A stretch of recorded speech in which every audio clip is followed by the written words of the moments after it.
Hello, അതെ, നിങ്ങളുടെ loan സാങ്ഷനായി വന്നിട്ടുണ്ട്. ഉടനെ ബാങ്ക് കണ്ട് സബ്മിറ്റ് ചെയ്യേണ്ടി വരും. വേണ്ട വേണ്ട വേണ്ട, അയക്കൊന്നും വേണ്ട. ഇവിടെ വന്നിട്ട് ചെയ്യേണ്ടതാണ്. ഇതെല്ലാം നമ്മുടെ ബ്രാഞ്ചിൽ ചെയ്യേണ്ട ജോലികളാണ്. ആ, ഉടനെ വാ കേട്ടോ.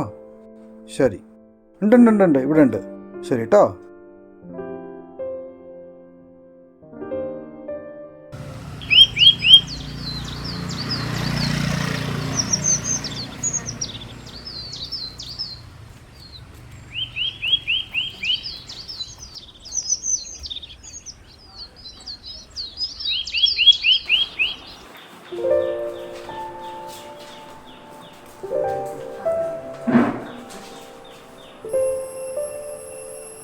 അകത്തുണ്ട്, തെക്കോളൂ.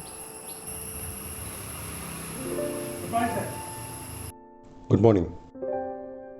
ആ പൂരിപ്പിച്ച ഫോം കൊണ്ടുവന്നിട്ടുണ്ടോ? ഉവ്വ് സർ, മകൾ പുറത്ത് നിൽക്കുന്നുണ്ട്. ഈ ഫയൽ ഒന്ന് തീർത്തോട്ടെ. ഒരു 10 മിനിറ്റ് കഴിഞ്ഞ് മോളെയും കൂട്ടി വരൂ.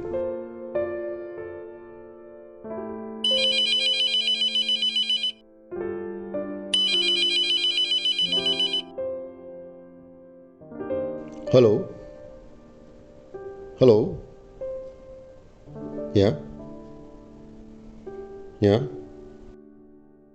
അതൊന്നും നിങ്ങൾ പറയുന്ന മാതിരി ചെയ്യാൻ പറ്റില്ല.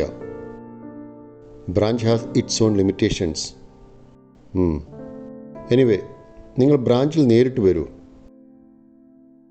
Okay?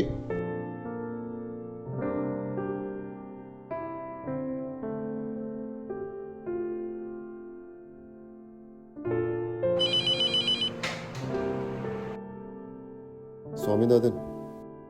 Yes, sir. Please come to my cabin. Yes, I am coming.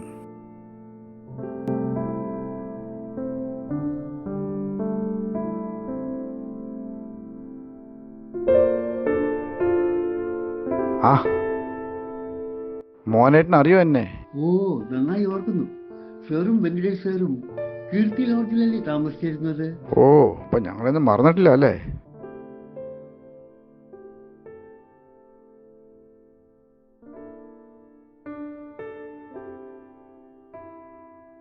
Please sit down.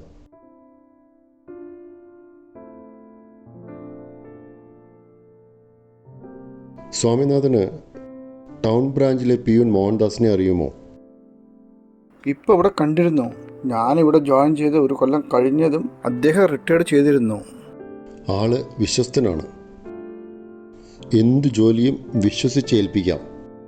ഞാൻ ഇപ്പോഴും എൻ്റെ പ്രൈവറ്റ് ആവശ്യങ്ങൾക്കായി കാശ് കൊടുത്ത് അദ്ദേഹത്തിൻ്റെ സേവനം ഉപയോഗിക്കാറുണ്ട്. ഞാനും ഇദ്ദേഹത്തെ എവിടെയോ കണ്ടിട്ടുണ്ട്. മകളുടെ ഫോം പൂരിപ്പിച്ച് മകളെയും കൂട്ടി മോഹൻദാസ് വന്നിട്ടുണ്ട്. നിങ്ങൾ ഒരു ഉപകാരം ചെയ്യണം. ആ പൂരിപ്പിച്ച ഫോമിൽ എന്തെങ്കിലും തെറ്റുണ്ടെങ്കിൽ ഒന്ന് തിരുത്തി കൊടുക്കണം. പിന്നെ മോഹൻദാസ് പറഞ്ഞത് മോൾക്ക് ഇൻ്റർവ്യൂ എന്താണെന്ന് അറിയില്ല. അതൊന്ന് മനസ്സിലാക്കി കൊടുക്കണം. ജോലിക്ക് എവിടേക്കോ ശ്രമിക്കുന്നുണ്ടത്രേ. എനിക്ക് GMൻ്റെ ഒരു കോൾ വരാനുണ്ട്. അത് കഴിഞ്ഞ് ഞാനും ജോയിൻ ചെയ്യാം. ഓക്കെ? ഓക്കെ സാർ, ഞങ്ങളിത് ഹാൻഡിൽ ചെയ്തോളാം. ആ ഫോം തന്നോളൂ. വരൂ, അകത്തിരിക്കാം. ഇരിക്കൂ.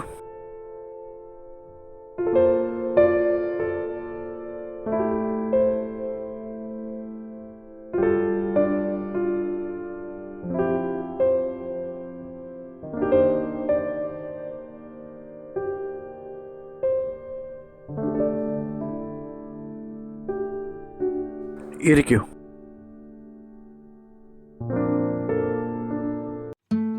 എന്താ പേര്? രഞ്ജിനി. അല്ല, രഞ്ജിനി ദാസ്. എന്താ പേര് ഓർമ്മയില്ലേ? ഇതിലെഴുതിയത് ശ്രീ എന്നാണല്ലോ. അതെന്റെ ഫസ്റ്റ് നെയിം ആണ് സർ. വീട്ടിലെല്ലാരും ശ്രീ എന്നാ വിളിക്കാറുള്ളത്. മുത്തശ്ശി മാത്രം ശ്രീകുട്ടി എന്ന് വിളിക്കും. അപ്പോ രഞ്ജിനി? സ്കൂളിൽ ചേർക്കുമ്പോൾ അച്ഛൻ എൻ്റെ പേര് രഞ്ജിനി എന്നാക്കി.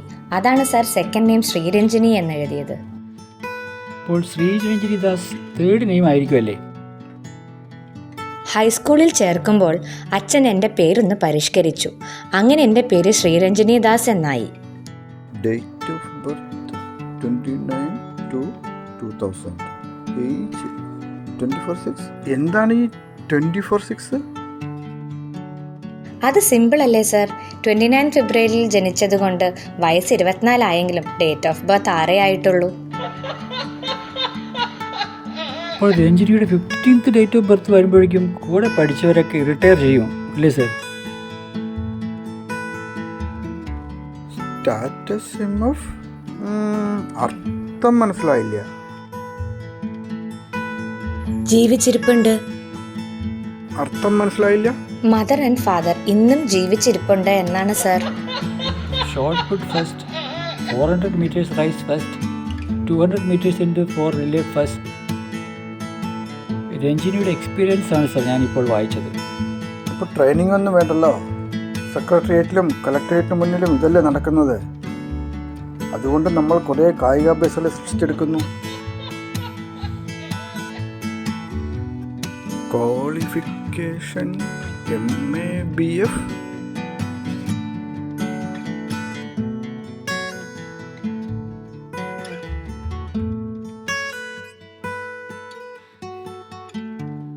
വരൂ, ഒന്ന് പുറത്തു പോയിട്ട് വരാം.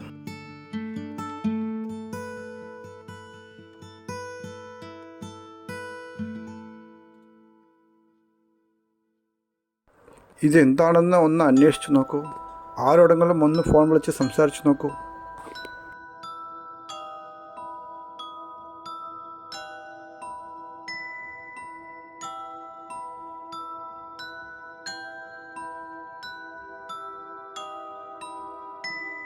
ഹലോ സാറേ. അതെ അതെ. ഹലോ, ഒരു സംശയം ചോദിക്കാൻ വിളിച്ചതാണ്. MABF ക്വാളിഫിക്കേഷൻ എൻ്റെ യാഥാർത്ഥ്യം ഒന്ന് അറിയാൻ വിളിച്ചതാണ്. എന്തായാലും അന്വേഷിച്ചത് നന്നായി. സത്യാവസ്ഥ അറിയാൻ കഴിഞ്ഞല്ലോ.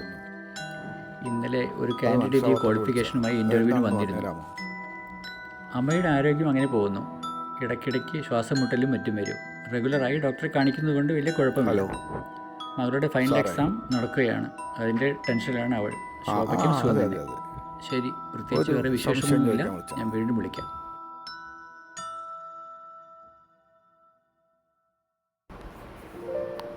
എന്താ അത് സാറേ, ഇങ്ങനത്തെ ഒരു ക്വാളിഫിക്കേഷൻ ആരും കേട്ടിട്ടില്ലെന്നാണ് പറയുന്നത്. ഞാനൊന്ന് പറഞ്ഞിട്ട് വരാം.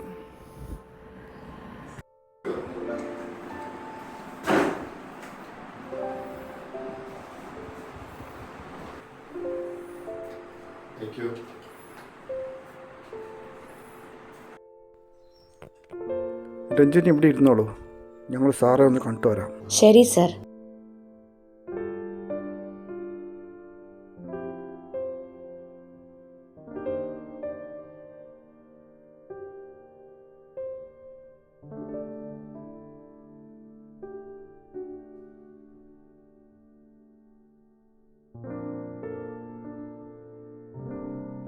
സാറേ, ദേവേന്ദ്രൻ്റെ അച്ഛൻ മുത്തപ്പെട്ട് വിചാരിച്ചാലും ഇത് ശരിയാക്കാൻ പറ്റുമെന്ന് എനിക്ക് തോന്നുന്നില്ല.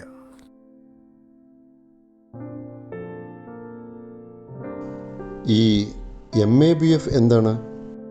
ഇത്രയും നേരം ഞങ്ങൾ രണ്ടുപേരും ഫോണിൽ പലരോടും ഇതിനെപ്പറ്റി സംസാരിക്കുകയായിരുന്നു. MABL, MABT, MALT, MFAM എന്നൊക്കെ കേട്ടിട്ടുണ്ട്. എൻ്റെ ഒരു കസിൻ യൂണിവേഴ്സിറ്റിയിൽ രജിസ്റ്റർ ആയിരുന്നു. അദ്ദേഹം പറയുന്നത് വല്ല പുറംപോക്ക് രാജ്യങ്ങളിൽ നിന്നും സംഘടിപ്പിച്ചായിരിക്കുന്നതാണ്.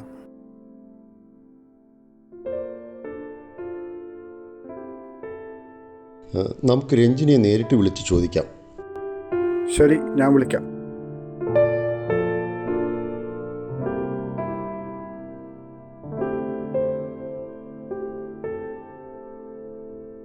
രഞ്ജിനി വന്നോളൂ, സാറേ ഒന്ന് കണ്ടുവരാം.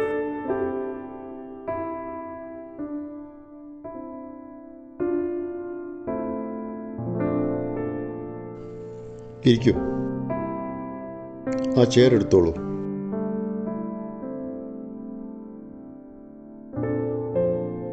ഇരിക്കൂ.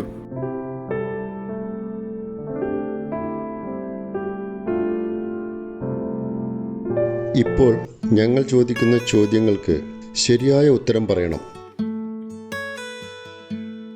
നിങ്ങൾ MA-ക്ക് ഏത് കോളേജിലാണ് പഠിച്ചത്? സാർ ചോദിച്ച് മനസ്സിലായില്ലേ? പ്രൈവറ്റ് ആയിട്ടാണെങ്കിൽ ഏത് യൂണിവേഴ്സിറ്റി ആണെന്ന് പറയൂ.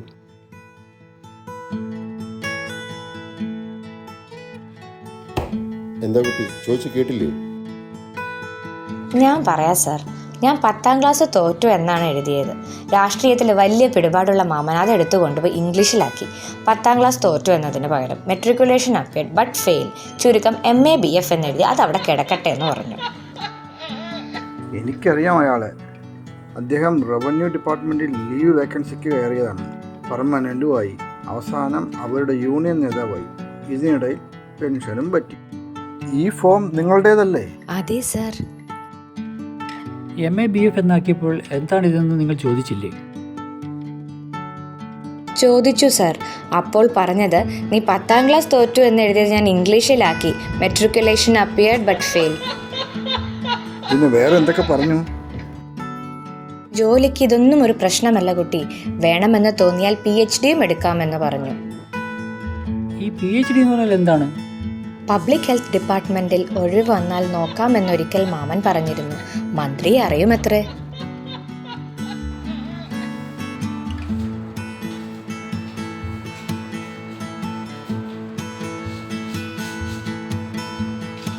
മാമൻ പറഞ്ഞ പോലെ ചെയ്തോളൂ. നന്നായി വരട്ടെ. ശരി സർ, വരട്ടെ.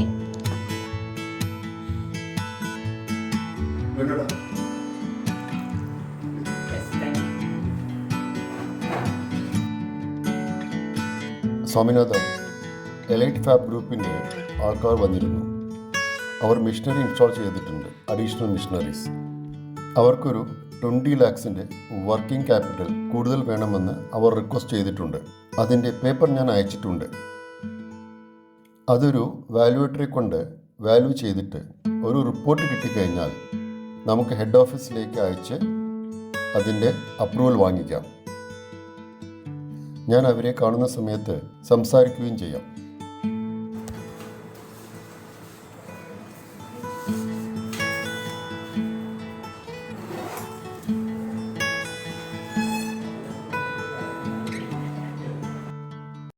ഹാപ്പി ദീപാവലി. ഇന്നത്തെ പത്രം വായിച്ചില്ലേ? നമ്മുടെ എഡ്യൂക്കേഷൻ സ്റ്റാൻഡേർഡിനെ പറ്റി എക്സ് ചാൻസലർ ഒരു പ്രസ്താവന ഇറക്കിയിട്ടുണ്ട്. വായിച്ചാൽ വളരെ വിചിത്രമാണ്. അങ്ങനെ സാറേ, ഈ രാഷ്ട്രീയക്കാരാണ് ഈ കുണ്ടാവടിയൊക്കെ ചോദ്യം വയ്ക്കുന്നത്. എന്തിനു പറയണ, ഞാൻ കഴിഞ്ഞ ആഴ്ച കളക്ടറേറ്റ് ഓഫീസിൽ പോയില്ലേ, അവിടെ കുറെ പിള്ളേർ കളക്ടറേറ്റ് പിക്കറ്റ് ചെയ്യുമ്പോൾ ഞാൻ ചോദിച്ചത് എന്താ പിള്ളേരെ ചെയ്യുന്നു. പിള്ളേർക്ക് പറയുന്നത് എന്താണ്, ആരോ വിളിച്ച് പറഞ്ഞിട്ടുണ്ടെങ്കിൽ നിലവിളിക്കുന്നു. അപ്പോൾ ഞാനുമില്ലാതെ അത് കണ്ടിട്ട് വീട്ടിൽ വന്നിട്ട് ചെക്കനെ കണ്ട് ചോദിച്ചാൽ നീ ടിക്കറ്റിങ്ങിന് അവിടെ ഉണ്ടായിരുന്നോ ആര് ചോദിച്ചു. അപ്പോഴാ പറയണത്, നോക്കി നിങ്ങൾ സുഖമായിട്ട് നമ്മുടെ അവിടെ ചായ കുടിക്കുന്നത് കണ്ടുവല്ലോ. എന്താ പറയുക, പിള്ളേരിപ്പോഴൊന്നും ചോദിച്ചതിന് മറുപടിയല്ല പറയും. പിന്നെ ഞാനൊന്നും പറഞ്ഞില്ല. എന്തിനു പറയുന്നത്, ഇതിന് മുമ്പ് ഒരിക്കതുപോലെ ഞാൻ അവൻ്റെ അടുത്ത് ചോദിച്ചിട്ട് അതിൻ്റെ പുകിൽ ഇനി മാറിയില്ല. ചക്കം വീട്ടിൽ ഓടിപ്പോയി. പിന്നെ അവിടെ തെരഞ്ഞു പിടിച്ച് കണ്ടു വരുമ്പോഴേക്കും അതുകൊണ്ട് ഇനി ഒരു ഇതിനും പോടില്ല. അതാണ് ഇപ്പോഴത്തെ സ്ഥിതി. അങ്ങനെയൊക്കെ ആണെങ്കിൽ കൃഷ്ണേട്ടാ, അവൻ തന്നെയാണ് ക്ലാസ്സിൽ ഫസ്റ്റ്. ശരി, എല്ലാവർക്കും ഗുഡ് നൈറ്റ്.